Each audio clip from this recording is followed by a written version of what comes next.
Right, well, sticking with Manny Pacquiao camp, the Manny Pacquiao camp, how have his preparations been going? He started off with his preparations in the Philippines. He traditionally always does that. He does a couple of weeks in the Philippines. He came over early, or earlier than what he would normally do, to join up with Freddie Roach at the Wild Card gym. Freddie Roach had a couple of his other fighters who have been fighting around that same time, which he's basically pushed aside. His number two, a guy called Marvin Somodio, has taken the reins for his other fighters. Freddie hasn't been to those other fighters' corners. He's been solely concentrating on his number one pupil, which is Manny Pacquiao. It's basically his son. I mean, that's a very father-son kind of relationship that they have. He has done lots of weeks of intensive sparring. His sparring partners haven't been really made known to the public for good reasons. They don't really want to talk about it. Even less is known about Mayweather's sparring partners. From what I saw facially, their faces look okay. From what I saw yesterday when they did the grand arrival, there's no marking around their faces, which generally means how they've been going in sparring sessions. Sometimes you get the odd fighter who's got a bit of a gash or a bit of a cut or a bit of a shiner on his face. Nothing like that. They both look in very good condition. Both of them are drinking fluids, which is an important indicator, which means that neither of them are struggling with weight. If you're struggling with weight, you're not allowed to eat, you're not allowed to drink water before the weigh-in.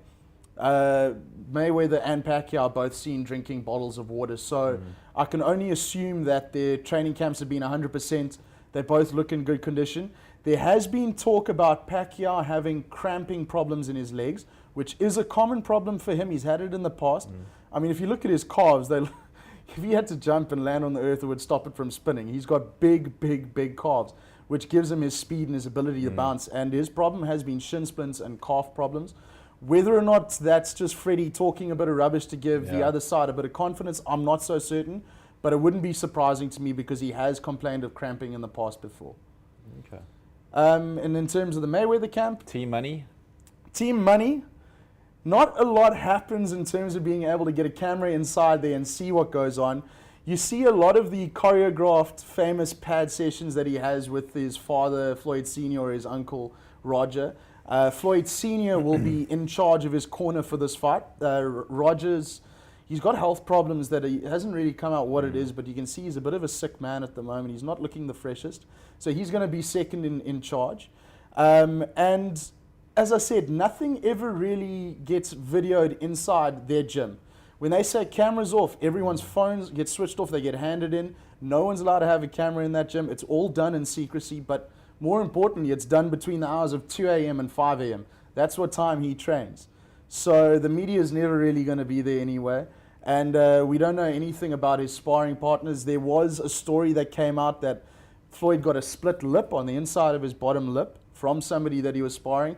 Again, from what I saw yesterday at the arrivals, his face looked fine to me. He didn't look like he had any problems, and he was happily drinking water. So again, health, no issue. Weight is not going to be an issue. He had an 8-pack before the fight was announced. So he's always in the gym. And that's why this fight was very easy for them to do and was very quick from the moment it got announced to when it was going to happen, because both guys are in tremendous shape all the time. Neither of them have that ballooning problem with their weight going on and off between fights. So consummate professionals, I'm expecting both of them to get on the scales and be under 147 pounds, which is the agreed limit. And as I said, I see this as a cracking fight. I think it's going to be great. Really can't wait.